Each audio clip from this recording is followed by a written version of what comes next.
Muy buenos días, ¿cómo están? ¿Qué dicen? Gracias a Dios por su permiso para hacer esta emisión con su misericordia a favor y agradeciéndole también su patrocinio para la misma y su bendición para que esto pueda ser algo útil para todos ustedes, ¿verdad? Tengo que ponerme esto atrás porque la pared es fría y al recargar mi espaldita siento lo frío, así que esto me aminora esa sensación. Bueno, muchas gracias, Turito, por hacernos el favor, flamante decano, de hacer esto posible. Muchas gracias, hijo. Y también gracias por lo que me has ayudado para enviar a las carpetas Edmodo, donde ahí tenemos dos cositas más pendientes, hijo. Si me pudieras hacer favor, para que ya esté almacenado en la nube y yo pueda disponer, porque han sido misericordiosos y no han manifestado toda su burla porque lo que es Raiders y Vaqueros están en la calle. Browns fue a casa de Vaqueros el domingo a meterle 50 puntos. Me mandó una caricatura de que mañana van contra Gigantes y de que así no se puede ganar. Y mis Raiders, hombre, tanto que quiero ese equipo, pero tiene rato que no levanta, qué pena. Bueno, pero no estamos para hablar de fútbol, pero sí del relajo que traíamos anoche con el locutor del noticiero, por la broma que le hice. La risa de pera es lo que a mí me alimenta y por eso hago esas bromas. Hubieran visto su cara. Primero se sintió muy bien de la flor que le mandas a alguien y cuando lee que es un sujeto, y hubiera puesto Migue, hubiera puesto Lalo, hubiera puesto Turito, pero puse Rubén, ¿no? Hubieran visto la cara y se acaloró y dijo, no, ¿cómo pues? Pero, en fin, hubieran visto. Primero se voló. Y Pera, pues, con esas risas que es lo que a mí me alimenta. Muy bien, tarea porque la voy a dejar al final. Y agárrense, porque van a ser los principios bautistas. Y yo les sugeriría que se agarraran de los videos para desarrollarlos, porque no quiero que me pongan Señoría de Cristo y ¡ay, Señor! Sino que agarren lo que vimos en el video y lo pongan. De donde también les sugeriría a la clase que se pusieran abusada. Yo al final voy a querer los 7 principios con sus artículos de fe. Los artículos de fe es lo que desarrollarían ustedes. Pero sean inteligentes. Miren, la doctrina filosófica del personalismo tiene 3 posiciones. Una es teológica, que le da a Dios la dignidad de ser contra el panteísmo, de que Dios es todo. La segunda filosófica es ético-política. ¿A qué me refiero? Que va contra el individualismo y va contra el colectivismo. Es decir, que seamos un número dentro de la masa o individualistas. Entonces, apelando al personalismo, a lo ético-político, yo diría que fueran inteligentes y que entre ustedes se pusieran de acuerdo para ver quién desarrolla qué principio. Son 14, son 7 principios, entre 2 pueden trabajar uno. Se reparten el trabajo, poniéndose de acuerdo ustedes, entre 2 trabajen un principio. Porque yo al final quiero como resultado del instituto, tanto en el chat de Linaje, como obviamente en el canal de YouTube, y como también lo haremos por televisión. Al cabo ya tengo ligado a César Velázquez, el locutor del noticiero CBS, o CBS, no, CB. Entonces, abusados, y usen los videos. Si dicen, ¿qué desarrollo? Pues ahí está, en cada video trae un principio, entonces, o más que eso, ¿no? Bueno, la otra es que vamos a hacer lo siguiente, y quiero que se pongan muy abusados también. Con esto de la pandemia y de que he querido reunión presencial y que no, porque tuvimos un contagio de una familia entera hace poco y apenas está saliendo de eso, cuidándonos, vamos a proyectar, primeramente Dios, una reunión en diciembre. Y quiero que me ayuden, y mañana también lo voy a promocionar en el sermón. Quiero que me ayuden mis creativos para tomar la iniciativa, para hacer una lista de quienes sí vayan a estar en esta reunión y hacer intercambio de regalo. No hemos podido hacer nuestro amigo secreto, por lo evidente, pero hacemos intercambio de regalo. Entonces, hacer una lista de quienes van a estar comprendiendo también a nuestras extensiones, promocionando con las mismas. Si Yola ya está viendo esto o está mandando mensajes a familia Linaje, bueno, de todas maneras le preguntan y ven la posibilidad de estar. Los zapatillos, yo estoy contando con los zapatillos, vamos a poner el jarabe, y bueno, todas nuestras extensiones para que puedan estar en la reunión sembrina. Y por lista vemos quiénes van a estar y hacemos intercambio de regalo, que ya saben que el intercambio no es caro, es una cosa más o menos entre 50 pesos, 30, 50 pesos, es más. Y en mis anteriores ministerios, los de extensión pueden corroborarlo y armar lo que sabemos armar para fiesta decembrina. Más adelante hablaremos de la fecha, ¿ok? Entonces, esta tarea, está el plan de reunirnos en diciembre con nuestras amadas extensiones aquí en Morelia, obviamente Morelia misma, y el relajo que echamos con el locutor anoche por la noche. Bueno, está vaciado miren, para que tengan una idea quienes no lo conocen, han visto, también sale en la televisión, el locutor periodista que sale en la tele de Los Simpson dando las noticias, es igualito. Bueno, con eso les dije, entonces imagínense todo el show, ¿ok? Bueno, entonces, vamos a materia.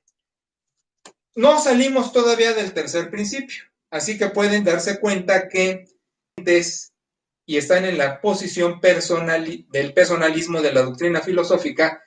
Yo ya escogí a mi pareja y yo ya agarraba un principio. Ya hablamos de Jesucristo, hablamos de escrituras, estamos en autonomía de la iglesia. Entonces yo ya agarraba a uno y le decía, vamos por Jesús, y empezamos para que no se nos venga al final el trabajón. Pero yo lo haría. No sé ustedes, si jugaron fútbol y les enseñan del soccer, lo van a dejar hasta el final y va a venir un airecito y se van a caer al pasto y van a llorar y que venga la ambulancia. Por eso digo, si en este país si hubiese jugado fútbol de verdad, sería otra nación. Pero bueno, dejando ese comentario mamuco, vamos entonces a la clase.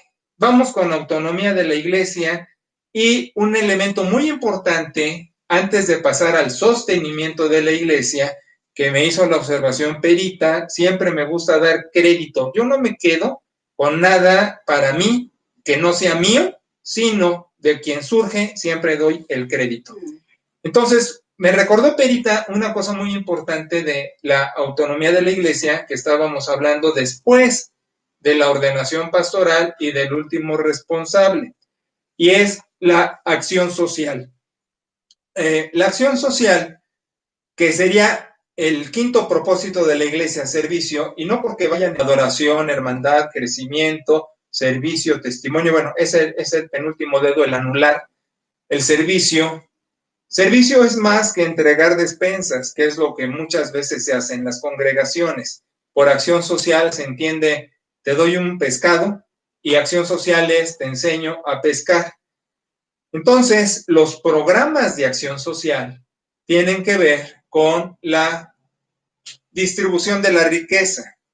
Hablamos, como el sermón pasado y el de mañana, que ser rico no es problema, que amar el ser rico es problema, y que la ambición es legítima, mas no la codicia, en ese juego de palabras de la semántica, de la lingüística, de donde nosotros podemos adaptar las expresiones y decimos, se vale la ambición para superación, que no la codicia, como fin en sí misma. Entonces, decimos, acción social tiene que ver con un despertamiento hacia la distribución de la riqueza. Y digo despertar porque, como estamos viendo a nivel nacional, la torpeza de Obrador con estos fondos, los fideicomisos, gracias Pera, no era reivindicación de todos, con la bestialidad y brutalidad que ejerce el poder este sujeto. Y fíjense que fui muy bíblico porque Apocalipsis, la carta a 7 iglesias en Asia, los fundamentalistas y dispensacionalistas le ponen de todo, pero esa trinidad perversa, falso profeta, anticristo y bestia, describen la sociedad contemporánea, filosófica, religiosa y política. Y la nomenclatura bestia es la del gobierno. Por eso cuando digo la bestialidad de Obrador, estoy diciendo más que bíblico, por la serie de torpezas enormes en sociología, en política y en economía que está haciendo este sujeto. Entonces, no es cuestión de dar, sino es cuestión de crecer. Y este crecer tiene que ver con muchas cosas paralelas que hacen que la persona tenga la ética del trabajo, que tenga del fracaso, que me inspiró Oppenheimer en su libro Crear o Morir, de donde estudia distintos modelos de progresistas, de empresarios, de emprendedores, y destaca la necesidad del fracaso como el logro y de quienes para llegar donde quieren necesitan muchos peldaños de fracaso. Entonces eso, en una licuadora hacemos un batido y queda el proyecto de acción social. Nosotros en México lo hicimos hacia la denominación con un manual de estrategias bautistas donde con la colaboración de Rolando Gutiérrez Cortés, si les suena, y otros líderes prominentes de aquel tiempo, dándole a la denominación la oportunidad de un crecimiento. En Jalapa establecimos el Espacio Ecuménico para la Acción Social, el EPAS, donde tuvimos un trabajo interreligioso de acción social, de muchas asistencias a mucha gente y sacándolos de sus problemas. Se acordarán Yola, Hilda, Leonor, que participaron de alguna manera con el Espacio Ecuménico, pero también con los foros que hicimos.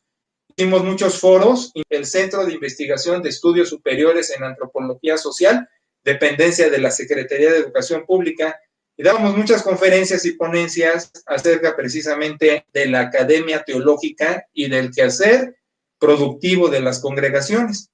Y en Zacapu, bueno, la obra que yo llamaría monumental porque costó mucho trabajo, dedicación, viajes, etcétera, pues el Centro Médico de Zacapu, que quienes quieran pueden entrar a su página, Centro Médico de Zacapu, googlearlo y ver. En el ámbito hospitalario hablamos de lo encumbrado. Para competir con Los Ángeles, con Star Médica aquí y con el México Americano en Guadalajara. De hecho, el director Omar Nicolás fue un asesor de todo lo que ellos tuvieron que corregir y nosotros ya lo agarramos más fácil. Entonces, ese quehacer es importantísimo. Aquí quise hacer algo, pero todavía era muy temprano, de cadenas de producción a varios a levantar sus micro, mediana empresa.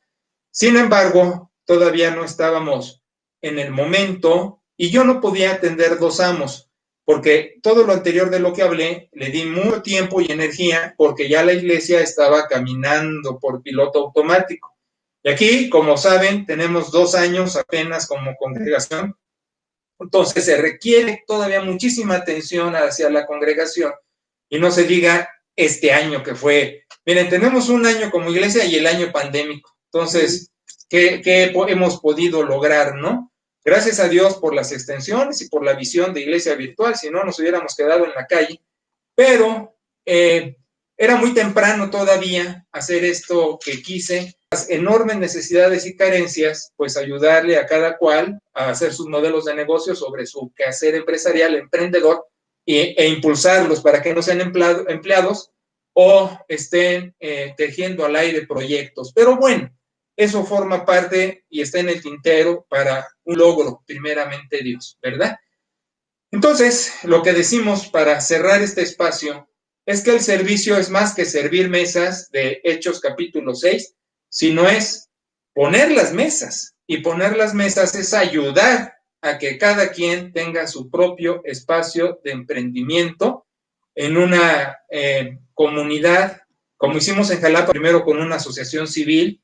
De hecho, Yola es un testigo de este quehacer, porque estaba omitiendo que en Jalapa, Yola no solamente, como ya testificó, por eso no es indiscreción, lo manejó en el chat de la ayudamos, impulsamos, diría hasta asesoramos para su brinco a nivel medio superior, nivel superior. Entonces ella es una profesionista como resultado de este quehacer, pero también porque como asociación civil la apoyamos a su negocio y es una emprendedora formidable, manda en sus estados a cada rato un negocio, ahorita está en otro. Entonces, hablamos de ese quehacer. Entonces, bueno, ella es un testigo que podría participar mucho en esto aquí y empezó, pero les digo, aquí todavía era muy temprano, pero llegará el momento, van a ver, y con nuestras extensiones no se diga, podemos armar muchas cosas de emprendimiento que pueden ser de bendición para muchos, como hemos visto en el pasado,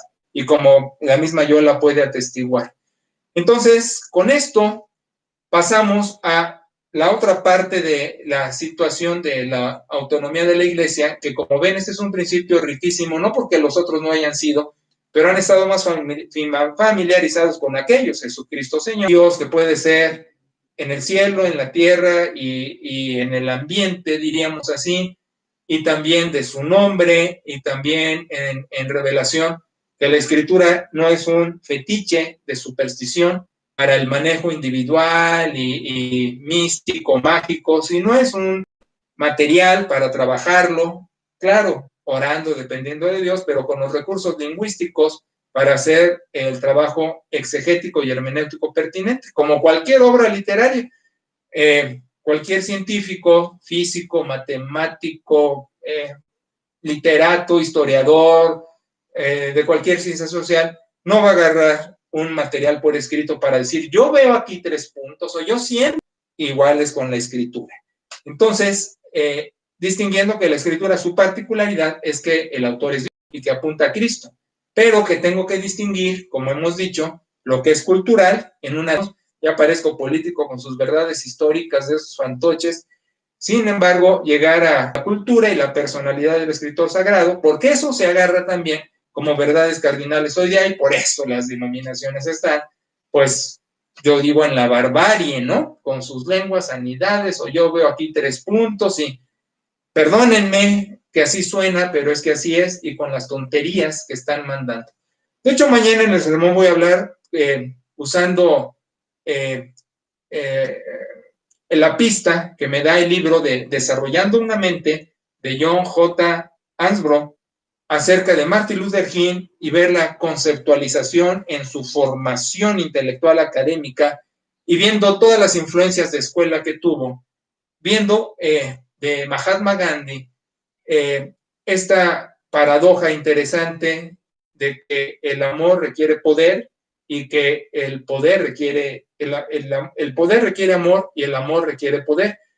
Y para hablar de esto hablo mañana de la necesidad de contenidos, porque si no, el amor sin poder es... Bien, entonces, con todo lo anterior, tenemos que insistir que la iglesia en su autonomía, que es un valor fundamental, que no tiene jerarquía ni para arriba ni para abajo, sino tiene fraternidad, tiene colaboración con sus iglesias hermanas o con sus extensiones, la iglesia requiere sostenerse.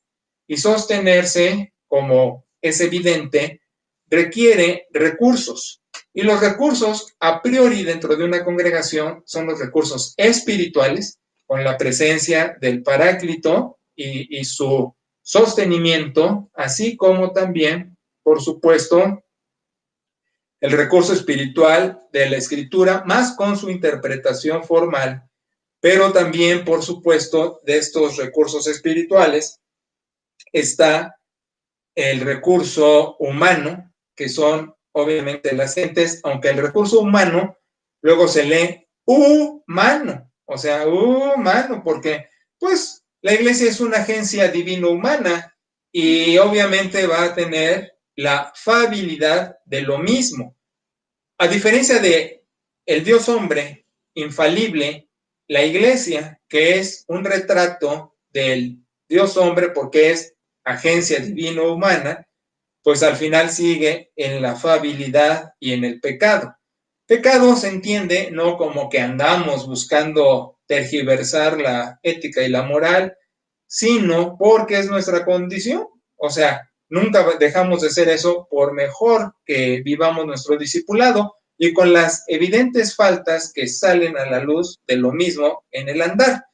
Comparas a ver enfermos y vas a ver personal médico, ajá, pero también padece algo. No los doctores están inmunes, tienen sus problemas. Y no solo me refiero físico, sino intelectual, moral, espiritual. O sea, ves en una organización de salud deficiencia per se y a priori. Y en la iglesia va a ser lo mismo, aún con el discipulado. Entonces, aún con eso, la iglesia sobrevive y es un testimonio brutal de la mano de Dios en el mundo, porque muchísimas otras cosas con mejores o nobles intenciones se han diluido a través de la historia y la iglesia permanece. Entonces es un carácter del sostenimiento espiritual. Ahora, este sostenimiento, aparte de lo espiritual, del recurso espiritual, del recurso humano, pero todavía no, mi iglesia no alcanza a verlo, por eso en el anuario no lo puse tal cual, pero ya tengo esa visión y algún día la iglesia me alcanzará. Recuerdo que a lo largo de mi ministerio siempre han dicho que estamos unos años adelante y hay que esperar a que la gente vaya caminando hacia eso, pero yo ya veo que no se necesitan instalaciones, ni los santuarios, ni los salones que se alquilan, ya no se necesita nada de eso porque una iglesia virtual funciona con lo pragmático de sus reuniones que pueden ser presenciales, independientemente de lo virtual, pero la reunión presencial con lo esporádico de la necesidad de la misma, de donde pueden ser mensuales, quincenales, pueden ser por segmentos, pueden ser en un restaurante. Es decir, como no han comprendido la visión, creen que estos segmentos perderían fuerza y yo lo veo desde el otro lado porque amarraría el engranaje y además porque se multiplicaría, porque no serían siempre los mismos en los segmentos, se rolarían. Pero bueno, no voy a venderles eso ahorita, todavía no están en la capacidad de entenderlo, perdonen que hoy no son necesarios los grandes edificios ni los grandes gastos de alquileres, porque la iglesia puede ser mucho más funcional con la ventaja de lo virtual hoy día y llegaremos a eso, pero lo que digo es que independientemente de eso, aún se requieren recursos materiales. Por el momento, y aún en lo otro, también por los viajes y por la adecuación, porque hay gente que todavía no sabe manejar bien la tecnología o porque no tiene acceso, por no tener el equipamiento, el internet. Entonces, pues eso habría que suplir, yo diría, en vez de rentas, de construcciones, sería equipamiento y capacitación para que todos podamos estar, ahora sí, como dicen los locutores de la radio, sintonizados en la misma sintonía, ¿no? Bueno, pero al fin se requieren recursos materiales. Ahora, ¿cómo procede esto? Hay varios sermones ya adrede de lo mismo en el canal de YouTube. De hecho, cuando hablaba con algunos de extensión, con Miguel, y hablábamos del particular, me dice, yo ya lo vi, se llama El Desafío de Dios, ese sermón. Por cierto, mi querida Nelly ya nos los ha etiquetado con su título. Bueno, tiene mucho que hacer, lo hará en algún momento, pero cada sermón está etiquetado, o debería, con la leyenda de la verdad que se saca para predicar, y esa es la etiqueta. Por ejemplo, mañana es al que más se le da, más se le pide. Pero así cada uno, y este sí tiene, se llama El Desafío de Dios, que presenta con mucha claridad lo que yo voy a decir ahorita de una manera muy resumida. Primero, el recurso material no es nuestro, no es propio. Ecumenismo, donde estamos parados, la casa que habitamos, icos menos, la casa donde estamos parados, tiene otra derivación, iconomos, icos, casa, nomos, ley. pero no se traduce como Tarzán, yo Tarzán, tú Chita o tú Jane, ¿no? Sino iconemos quiere decir lo que bíblicamente se ha puesto como mayordomo o se contextualiza como administrador. Yo lo manejo más como la responsabilidad asignada. Suena todavía más específico. Es decir, tu ropa, tu dinero, tu casa, tu carro, tus objetos, Dios te ha dado una responsabilidad, te ha asignado estos recursos para que seas responsable en su uso y distribución. Entonces, así es la cuestión monetaria. La gente dice cuánto gano, cuánto tengo. La frase adecuada debería de ser cuántico nomos, el administrador. Todo eso está en aquel sermón, me parece. Yo voy a los puntos gruesos.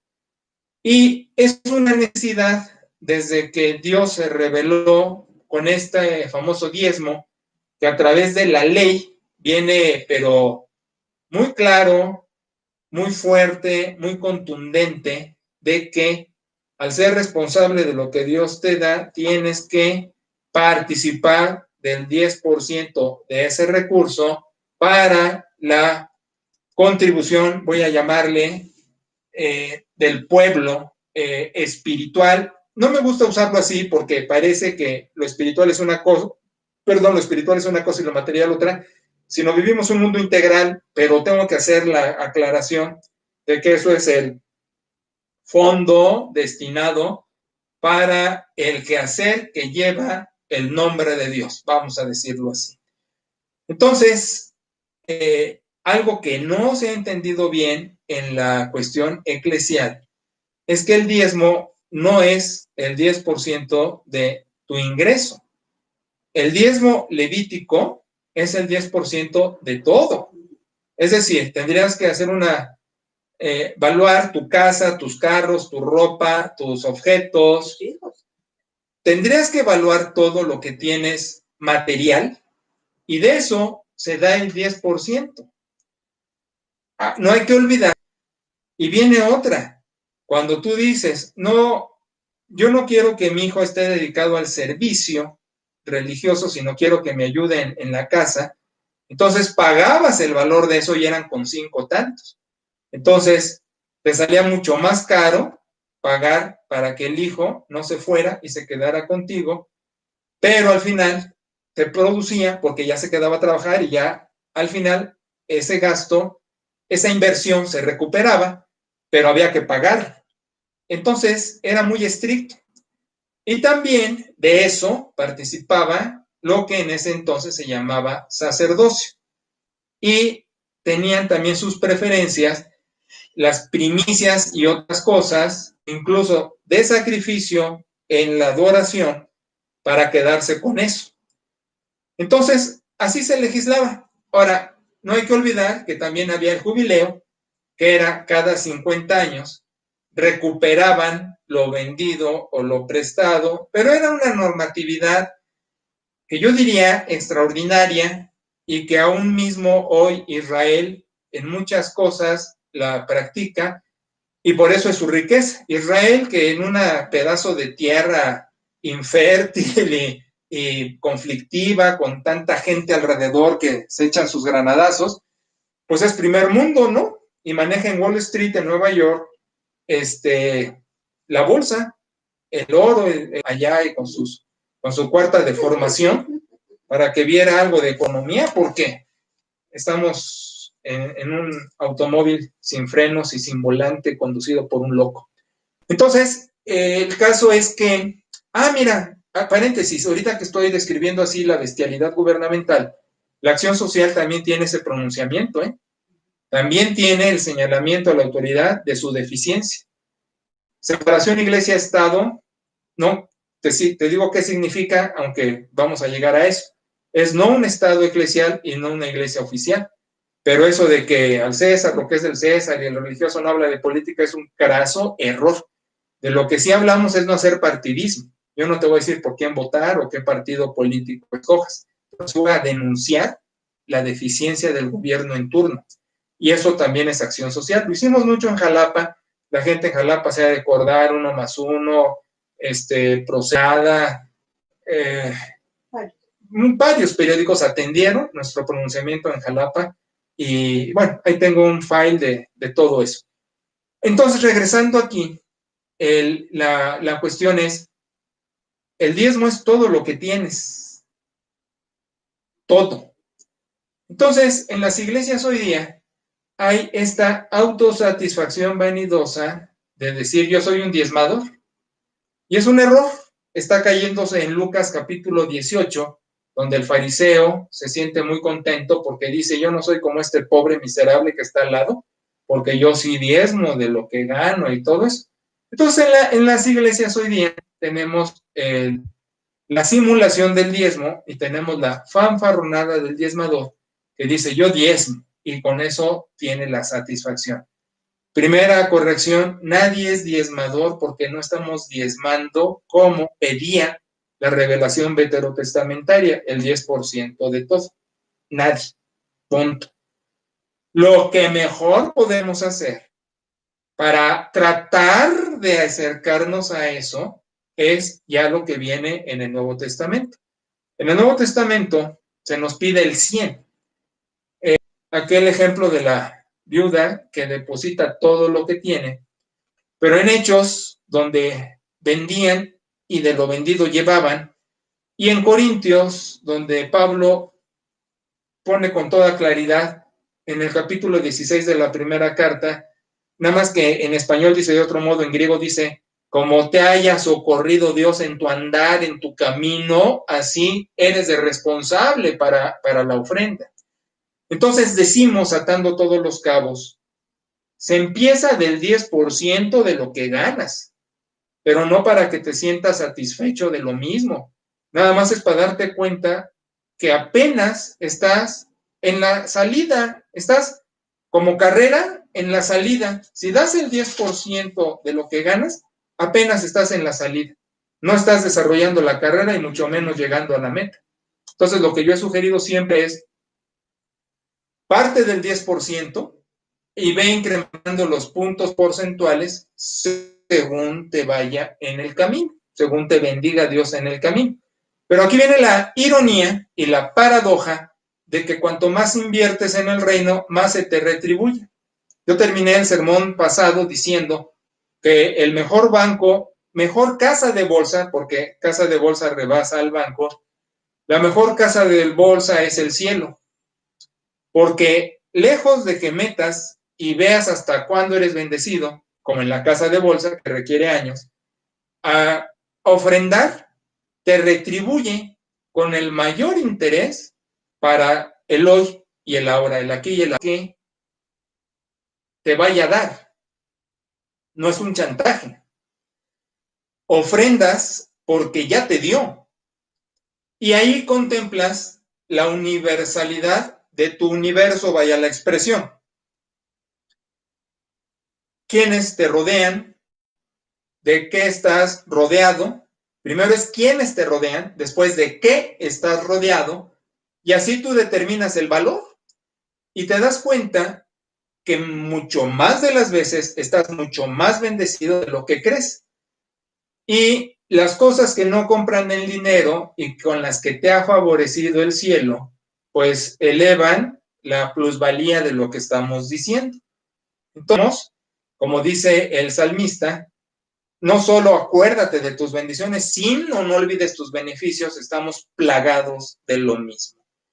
Entonces, decimos puntualmente, si empiezas del 10%, apenas estás caminando hacia ser un ofrendador. Si añades un punto porcentual, el 11, el 12, el 13, como te vaya yendo en el camino, entonces ya sí estás empezando a ser ofrendador. Hasta allí.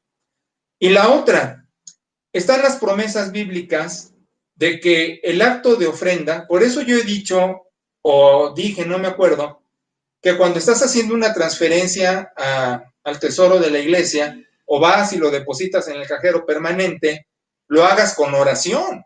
No es nada más hice la transferencia, sino es una oración interna. Señor, dependo de ti. Aquí te estoy mostrando porque es lo pragmático. Medio mundo dice que adora a Dios y cuando le digo cuánto ofrendas, entonces ya su amor se redujo. Ahí está el punto. Cuánto amo a Dios, cuánto estoy agradecido de su favor. Y la otra, no ser mercenario ni de los que en los tianguis están regateando. Decía yo hace poco que ya ni en los tianguis porque el artesano se ofende porque su obra vale. El que regatea con Dios acerca de esto es más que el antiguo Dios, a través del Antiguo Testamento lo llama ladrón. Me has robado. Y yo tuve una familia en Zacapu que no duró mucho porque con esta deficiencia te voy a decir sus graves errores. El padre de familia decía, ya nadie en mi casa tiene que diezmar porque yo al recibir, yo diezmo y ya están libres todos. Nosotros hemos enseñado al revés. Es de lo que te ingresan. A mí me ingresa un sueldo. Yo le doy a pera para el mercado, que ahora en pandemia no. Ahora en pandemia no, porque yo hago el mismo mercado. Pero cuando le daba pera para el mercado, de lo que ella recibía, apartaba su diezmo. Más del diezmo, me está corrigiendo, más del diezmo. Sí, sí es verdad, nunca dio el diezmo, siempre dio más que el diezmo. Cuando mis hijos eran estudiambres, y eran estudiambres foráneos, que estudiaban en Zamora, viajé estrictamente, les sacaba las cuentas de pasajes, de comida, del hospedaje, etcétera. Estrictamente, ellos ofrendaban más del 10%. Y salían, no llegaban cajeados, salían. Y eran las cuentas interesantes. Oye, te di justo para tu semana y ofrendaste más del 10%. Y llegas justo si quieres, pero no cajeado. Entonces, son las cosas asombrosas que Dios hace con quien toma en serio su palabra. Amén. De donde sí me irrita mucho el que regatea, porque si tú, padre de familia, ganas, o tú, joven, ya estás trabajando y ganas, de allí se parte del 10%, indefectiblemente, como dice la revelación del Antiguo Testamento. Tú dices, pero es que no estoy en la ley. Exacto, estás en la gracia, entonces deberías dar el 100%. Entonces te das cuenta que te conviene la ley aquí para hacer tu punto de partida, pero si lo ves así, pues ya lo echaste a perder, porque si lo ves del otro lado, es una motivación para empezar apenas reconociendo que dependo de Dios, reconociendo que todo viene de Él y como un acto de adoración, entonces se cumplen todas esas fantásticas promesas. Mira, tengo que continuar con esto de la manutención y del sostenimiento de la iglesia. Lo dejo para dentro de 8 días. Estamos prolongando el tercer principio porque tiene demasiado que ver, pero solo te doy un testimonio. En Jalapa, habiéndome obsequiado la iglesia una casa para que ya fuera nuestra, porque pensaban, estos ya nunca salieron de aquí. Como te he testificado, siempre hemos querido estar en una iglesia hasta el final, pero bueno, Dios no ha querido. Entonces la iglesia dijo, estos ya se quedan aquí, ya los amarramos, porque dijimos, no la vamos a rentar, no la vamos a vender, no nos vamos a hacer locos, sino de gracia se dio, de gracia la dimos. Además, teníamos un sueldo muy bueno y prestaciones muy buenas, y el aguinaldo era de 40 días. No era ni de 20 ni de 10 días, era de 40 días con bonos semestrales por actuación. Calificaba no solo el currículum, sino el quehacer y los contenidos, y era un mes más. Y después de un peregrinaje espiritual, confirmamos que Dios nos quería ahí, llegamos ganando 2,000. Para no hacerte el cuento largo, en el entendido de que jamás nos hemos movido para subir escalafón político, social, económico, sino siempre Dios nos ha mandado, nos han llamado el equipo SWAT, nos ha mandado donde Dios nos ha necesitado y de ahí después con los años se levanta la obra.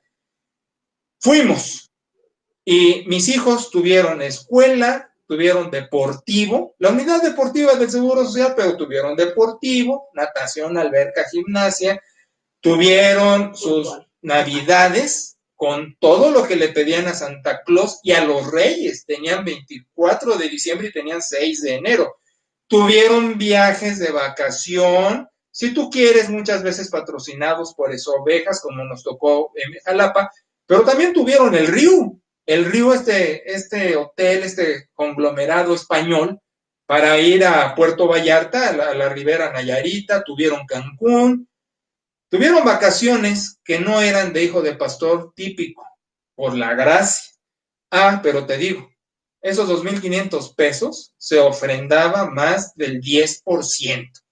Después la iglesia creció, después la iglesia fue bendecida y pronto ocurrió para hacer Zacapu un municipio semiurbano porque había mucha actividad rural y llegó a superar Jalapa por los bonos, por el sueldo, las prestaciones y el consentimiento. Allá me obsequiaron 2 automóviles, obsequiaron. Y lo que hicimos fue ofrendarlos a la iglesia para uso pastoral. Y el último obsequio, que fue una camioneta Explorer, ahí está en la iglesia como testiguan las gentes en Zacapu, Pablo, Licha, ahí está para uso pastoral. Había sido obsequio para mí, pero la dejamos a la iglesia. Así es nuestro corazón, así ha visto en nuestros pastorados nuestra actividad. Y Dios nos sigue beneficiando con su generosidad extraordinaria. Y cuando estoy diciendo eso no me encumbro, porque viene de Dios el querer como el hacer para ser ofrendadores, pero mandé hace poco un pasaje que dice que Dios se fija en el que tiembla, en el que se estremece ante Él, y yo me estremezco ante Él cuando dice en la revelación, eres responsable de los recursos y no eres tú dueño de nada, solo los estás manejando como medios para el fin supremo que soy yo, el sumo bonum, diríamos en filosofía. Entonces, hoy no tengo en qué caerme muerto, porque incluso de ahorros hemos distribuido con los hijos y han tenido la bendición y la ventaja que ni siquiera nosotros tuvimos como hijos de familia, aunque el padre de Pera, como buen administrador, también le dio recursos a Pera precisamente para los hijos.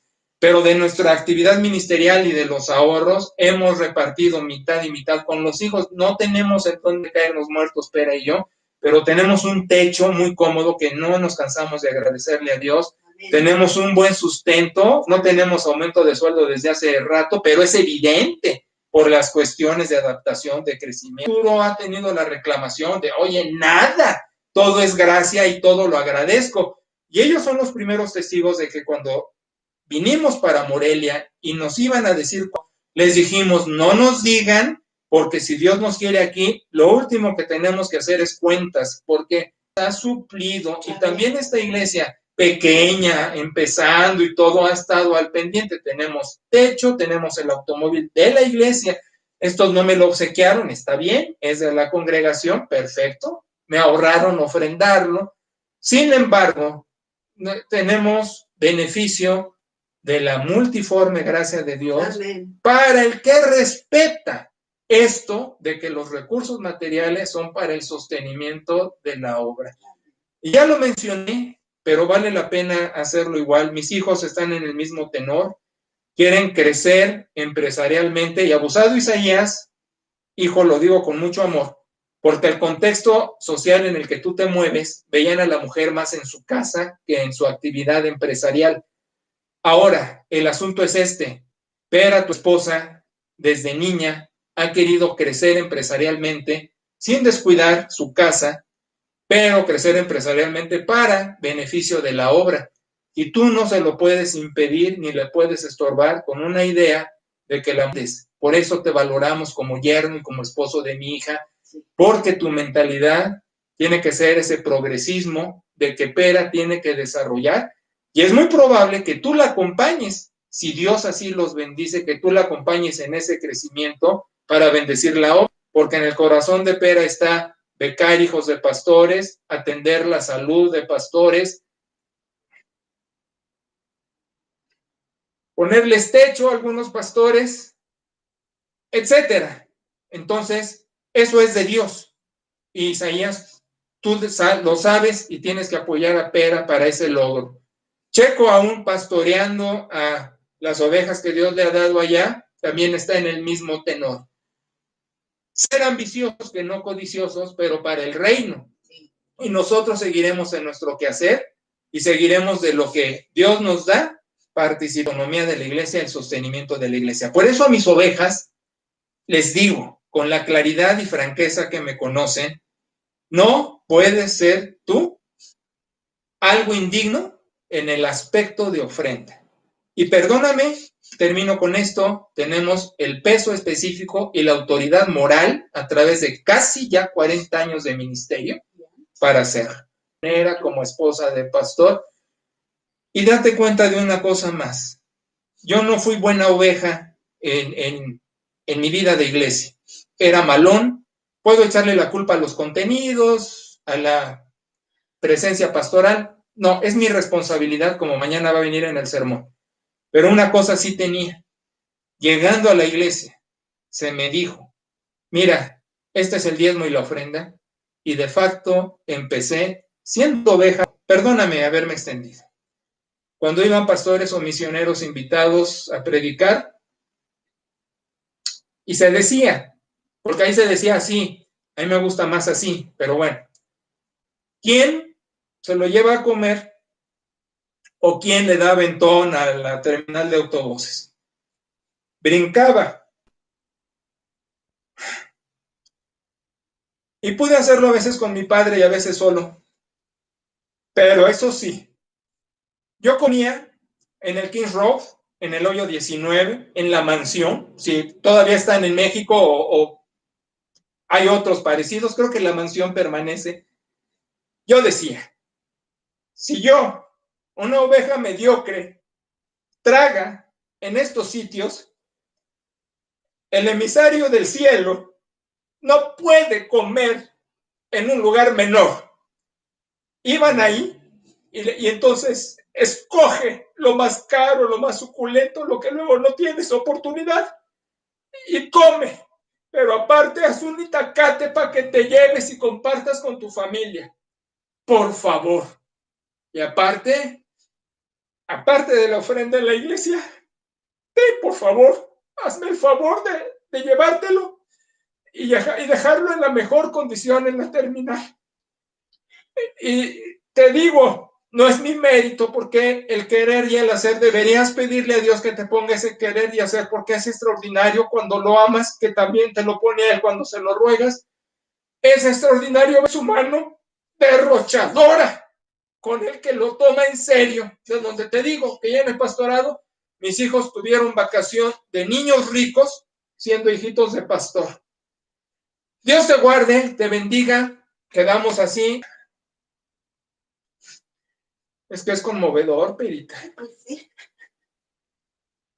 Es conmovedor. No te puedes quedar.